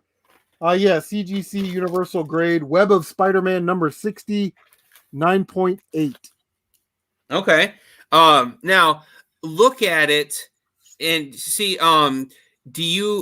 How long have you had it in your possession? A year or more? I'm gonna say a couple years. Okay. All right. There's the local comic book store that's in my town. I've been discussing with him, and he said basically when COVID started, maybe 6 months before that, so tail end of 2019 to like very recent, he's been hearing lots of people complain about CGC, and like the one I sold on Facebook Marketplace was it was a Deadpool cover, and it was a mock-up of a Spider-Man cover. You know, the really expensive one that it was the first appearance of the Punisher. And you see Spider-Man falling, and there's like a crosshair, and you can see the Punisher there, and it's like yellow background. Well, they changed it up so that instead of the Punisher standing there, it was Deadpool. And instead of Spider-Man falling, it was Cable falling. And it was I don't know how do you pronounce the word, lenticular, where it's like one of those magic motion things where if you kind of shifted it, it would go from the Spider-Man cover to the Deadpool cover, which I thought was going to be really cool, especially when it was pressed flat in one of those slabs. I thought that's going to look really cool. Well, apparently it wasn't done very well, because even when it was pressed flat, it was like you would look straight on at it, and there'd be like half of it was this cover and half of it was this cover. And you had to kind of like twist it just to see the whole one of each cover. And then you had to it was really finicky before you could even see what was going on. But the problem with it was that on the inside of the slab, there was like fingerprints, there was a hair, there was scratches on the inside. So you knew that it was like it came from CGC, like all blemished and in poor condition. And buying stuff like that on eBay is I don't know. I mean, I feel like with this one here, he didn't list any condition. He just said, it's graded 9.8, left it at that. So, I mean, when I got this, I'm going to, you can look the serial number up and see when it was graded, and who sent it in or whatever. So I'm going to guess that this was graded a while ago. Either that or they've got their stuff together and they really clamped down on it. But that I've had two of them. I've only bought 4 graded Spider-Man comics, and 2 of them were graded in that time period where people were having complaints with it. And both, 2 of them had like fingerprints, smudges, scratches on the inside of the slab. I returned the first one, and the guy who sent it to me was from California, and he sent it to me, and this is why I returned it on eBay, because he listed it as there was no blemishes, there was no scratches, there was no Newton rings. You know what a Newton ring is? A Newton ring is where they I don't even know if they did that for this one. But they take the comic and they put it in a little plastic like dime or penny sleeve, and then they put it in the slab. And that penny sleeve pressed up against the slab can make it looks like there's oil, like a ring of oil, and it's just the way that the plastic interacts with itself. There is no moisture or anything there, but they call it a Newton ring, and so he said there's no Newton rings, there's no blemishes, and there was like a big Newton ring in the front of it, and there was scratches all over it. And so I took a bunch of pictures, said, listen, man, I mean, like, you said this thing was in great shape, which, I mean, he shouldn't have done. He should have just said this is a graded 9.6 and it's this cover. I mean, he shouldn't have never made any claims about anything. So he could have just said, hey, man, it is what it is. And I was kind of hoping that he was going to say, let me, I mean, I think I bought it for like $65 shipped, and I was hoping he was going to say, let me refund 20 or 25 bucks and we'll call it a day. And he was like, all right, I'll send you a label. You send it back to me. And so I just put it exactly the way he sent it to me in the box. But when I got it, I looked at it and I was like, he did not package this very well. I have seen how the post office sends, I mean, they take stuff. They're animals. You got to basically bomb-proof the thing to send it anywhere. And so I was like, well, all right, I'm just going to wrap it exactly the way he had it, put it back in the box, same material, same, I mean, like, and send it back. And he got it. Apparently, it had been dropped on its corner, and it shattered one of the corner of the slab. So the slab's broken. The comic's still in good condition, but now you can't sell it because it's got a broken slab. And he got all kinds of bent out of shape with me, like, you didn't package it very well. For future reference, you need to package it better. And I was like, dude, I sent it exactly the way you sent it to me with the same materials and everything. And I mean, like, I didn't bother to say, I didn't think that you packaged it very well, but whatever. And so I asked, package it well, and it was lucky that it got here. Right. And I wanted to say, you should have like, to save us both some hassle here, you should have just said, will you take $20 back and let's just call it a day. I mean, like, he probably paid, I'm going to say $15 to ship it to me.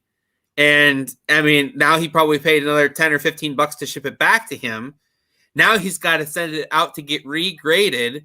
So that $65 that he made from the original sale, I mean, he lost all of that, and he's got to wait for it to get regraded to sell it again, where he could have just offered me some kind of discount to keep it. And I mean, I don't know. So, and that was the cover, where it was Carnage versus Venom, and Venom is grabbing Carnage is grabbing the Venom and ripping Eddie Brock right out of the Venom suit.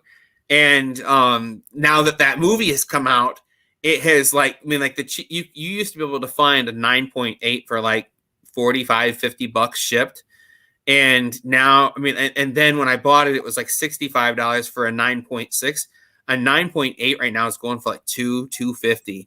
And I was like, oh my gosh, how many of them I passed up for 50 bucks now that I could have quadrupled my money on that? I mean, but I mean, here, I don't know when they changed it, but I mean, now they're actually charging tax for stuff where, I mean, like, it used to be, I mean, I could buy a vintage Micro Machine that's 25 years old that somebody already paid tax on when they bought it new. And now if I sell it to you on eBay and you sell it to somebody, the government's, I mean, like, racking in more and more money on. You find a DVD at Goodwill. Well, somebody bought that at Best Buy. They paid tax on it. Goodwill selling it, they add the tax to it. You sell it on eBay, the buyer's getting charged tax. You know what I mean? So the thing is getting taxed at least 3 times. Right. So, I mean, like, it just drives me crazy now that eBay is wanting to charge tax. Well, I don't know if eBay is wanting to, but they're having to charge tax on it and that kind of thing. I haven't sold anything since they switched from PayPal to managed payment. Every time I open my eBay, they're like, we've got a new way to pay you. And I have to X that thing out just to look at anything on eBay. But I probably will update all of that just to see if I can't sell one of these micro machines and see how that goes, because that's not going to be super expensive to ship. I mean, it's not heavy. It's a little big, but it's not heavy. So I think if I package it up right well and then just insure the holy crap out of it, like, I dare you, UPS, go ahead, USPS, go ahead and bust it up. I'll go ahead and make the claim and then sell it loose. I mean, so we'll see. But a lot of my stuff that I would go to ship is just too big and heavy that I mean I'd lose too much. Like selling consoles, you know what I mean? Like Tyler, when he started his eBay thing about 6-8 months into it, he's like, "Well, I'm playing my Xbox. I'll just sell it, on eBay, whatever." His Xbox One, it's like in mint condition. I saw it I played it with my. The thing is, it was like a white Xbox One. He had it on his stand. He had like a towel that he had. You cover it so it doesn't get all dusty and shit. Like, he takes good care of his stuff. So some guy bought it. It was whatever, and it got there, and the guy's like, "Oh yeah, it doesn't work, and this and that, and just give me $50 back. I'll go have it fixed." And Tyler's like, "No, that thing worked when I sent it to you. It's like in mint condition. Like, you're obviously trying to get a discount, so then you can go resell it and make a profit. So I'll just send you the shipping label back." And then, of course, the guy didn't pack it right. So when Tyler got it back, there was a crack on the side, and then he made a claim with eBay, and it's like, the buyer didn't, and you just have to do that dance. That's why I don't sell stuff like that on eBay. It's not worth the risk. Now, the stuff that you do sell, have you had any issues with somebody being like, "Yeah, I don't like the way this just looked," and I mean, like, trying to get you to come back with a discount? Or my thing is I don't like little girls. So if something's wrong, please tell me about it. Let me make it right. But don't say, "Hey, this arrived in not the condition I thought it was in. Can you give me a discount?" Just say, "Hey man, this wasn't in the condition I was expecting it to be in. I want to return it, but if you're willing to just give me like $10 back, that'll be cool." And then I would probably just give them the $10 and move on. It's only happened twice. Well, 3 times. I'll give you a third story. So the first time it happened, it was like my first couple months on eBay. I had a Game Boy Advance SP 101. Came with like a Spider-Man game or something, and then a like a case, had a zipper on it. You put it in there, right? So it was like $95, and at that time it was like the most expensive thing I've ever sold on eBay, And it was about Christmas time, and I sent it to this guy, and he got it on, I want to say December 23rd. So I shipped it out like next day, right? He gets on December 23rd, and you can look, like it says delivered on whatever day. That same day, he opened up a claim and said it's not as, how would I say it? Not as advertised, not as described, item not as described. And I'm like, okay, well, how is it not as described? And he said, well, the hinge isn't as clicky as it should be. And I'm like, what are you talking about? Like, it's a perfectly good console. He said, well, I'm just going to return it. Okay. So I sent him a return label. And because of the way the holidays were, he actually didn't have to ship that back until like the day after New Year's. Because, the post office is closed on Christmas Eve and Christmas Day and right, New Year's Eve and New Year's Day. And they may have a special day in there, So he ended up keeping it until the day he had to send it back. So he obviously bought it, rented it while he was on vacation over Christmas, came back and shipped it back. And I said, listen, man, ship it back how it was sent to you. I open all of my video. I open all the items on video just to protect you and me, to make sure that it's the item that I sent you, the item that you're sending back, all that stuff. I refunded him, and he sent me the item, and it was exactly how I described it. It was in great shape. And that's when I decided not to ever sell consoles on eBay ever again. There's too much hassle. And then I turned around and sold that thing about $100, $120, like 2 weeks later on Facebook Marketplace, no problem. Yeah. The other thing that happened was I sold like a game. It was like Dirt 2 on the Xbox 360, the racing game. Cheap game, $8, $9. So I package it up. I send it to the person. Then they send me a message back. They're like, hey, this game was broken in the mail. And I'm like, how in the hell do you break a 360 game in the mail? Because I open it up. I put a little piece of bubble wrap in there. I actually have a little thing that says, thank you for your purchase. Please save me as a seller, all that stuff. And I put that in there and I close it and I wrap it up and then I put it in the bubble mailer. Well, they showed me a picture of it, of Dirt 2, and the disc was completely cracked in half. Did they have a broken disc and they were just trying to scam me for a free $8 game? I don't know. The person at the post office said, there's no way that happened at the post office. He's like, looking at the packaging, I'm like, we don't see like a boot mark or a tire mark, but could have got lost in a bin somewhere and something super heavy fell on it and snapped it in half. I don't know. In that case, I just had to refund them the money. The $8 plus the shipping, which sucks. But what I do typically is when somebody gives me a problem or they give me a lowball offer, I just immediately add them to my block list because I don't need it. Yeah. I don't need to deal with them. And then the last thing that happened most recently, I had a copy of Final Fantasy for Nintendo, had the manual. The manual was dinged up, bent, had some water damage, some severe water damage. I listed the game as authentic, tested, working. The cartridge is actually in really nice shape. And then I put the manual is bent, dinged, ripped, torn, has signs of age, including moderate to heavy water damage. Okay. And the game's going for like $30-$35. I added $10 for the manual.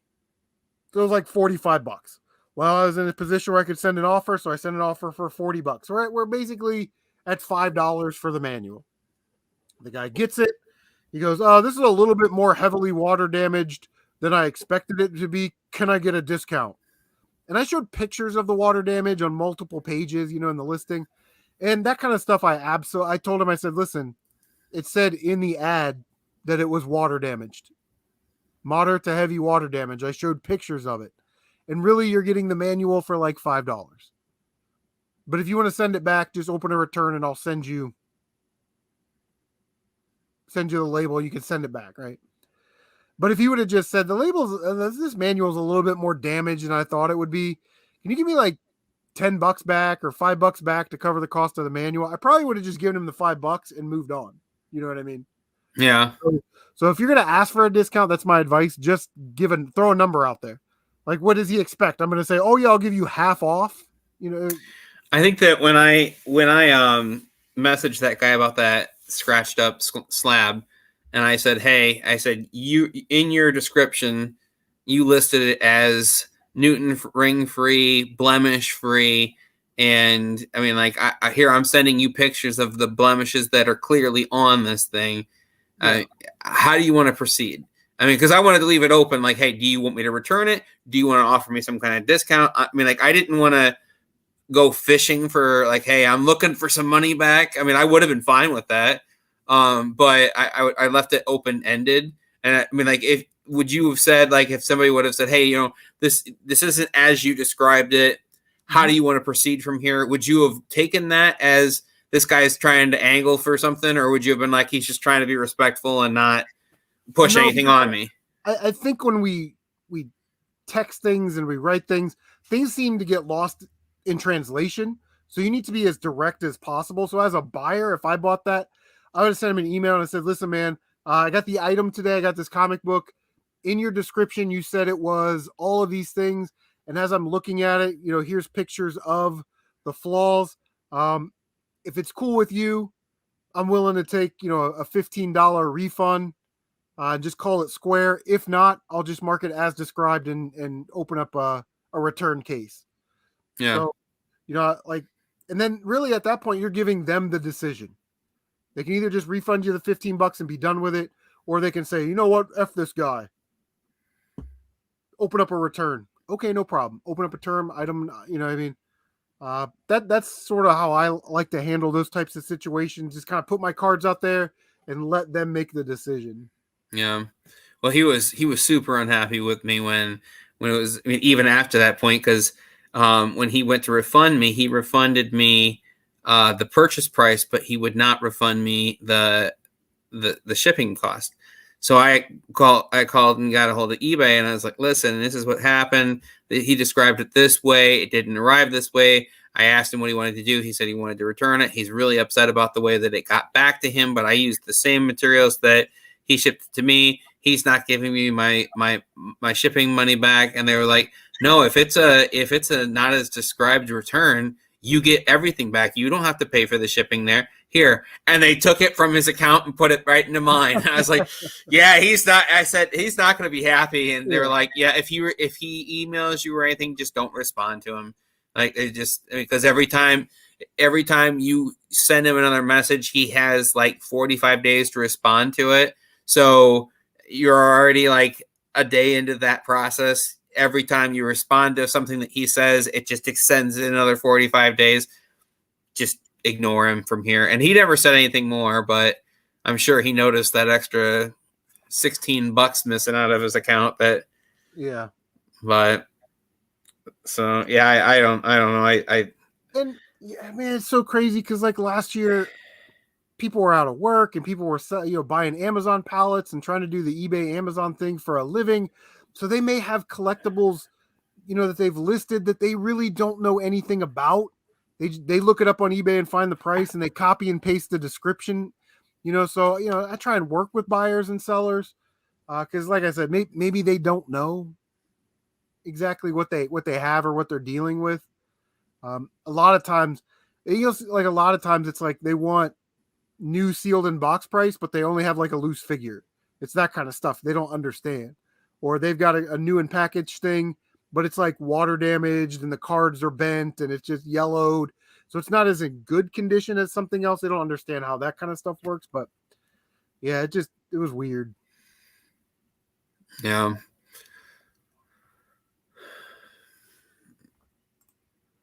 But I haven't seen any of those people at garage sales this year. I'll tell you that right now, brother, because I just haven't seen a lot of garage sales. Last year they were everywhere. I saw a box of PlayStation 2 stuff at a garage sale. It was all really rough shape. I mean, like everything was like you could tell that it's in a basement that kids been throwing stuff around, and it was not in great shape. And I mean, like, but I did buy a box of like just some loose stuff. In like hey, this box is this price, and I mean, like it had a memory card, one of those like little gray cards that you shove in the front of the thing underneath the controller. Is that worth anything to anybody, or that's like, no, that's a 50-cent thing, throw it out. It's no use to anybody. Well, interesting about PlayStation, man, they like their proprietary stuff. So PlayStation 1 memory cards only work with PlayStation 1 games. PlayStation 2 memory cards only work with PlayStation 2 games. You can't save PS1 games to PS2 memory cards. So I'm sure there's somebody out there that needs one. The problem is if you're telling me that it was in a basement and thrown around and moldy and water damage and has that smell to it, you would probably want to test that and make sure that there are still save files on there and that you could save to it before you sold it. Make sure it didn't go through the wash.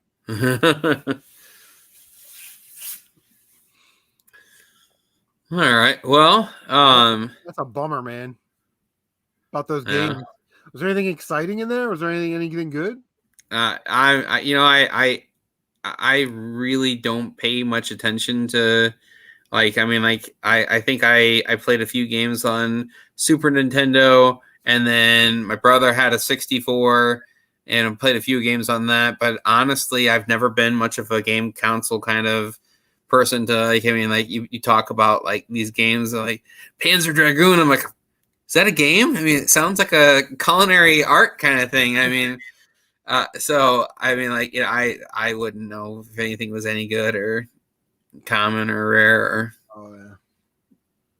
But that's why you got to text me, man. Send me some pictures. Be like, is any of this good stuff?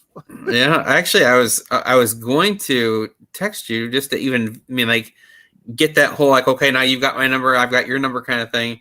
But I was like, it's been a month since he gave me that that phone number, he may look at it and be like, who the heck is this? And not even open anything. So I'm gonna send you something here, just a thumbs up, and tell me if you get that, or some.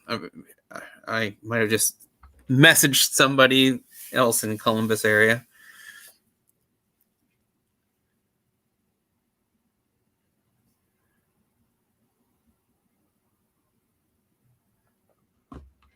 All right, I sent you one back. We're texting. All right. We're text buddies now. Yeah. So.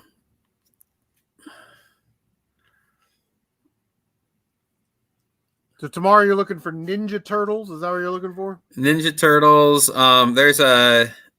There's a Casey Jones that everybody's been losing their mind over. Apparently, there's a case of. Have you been going through the Walmart collectible section over in the electronics section? Have you been looking through that lately?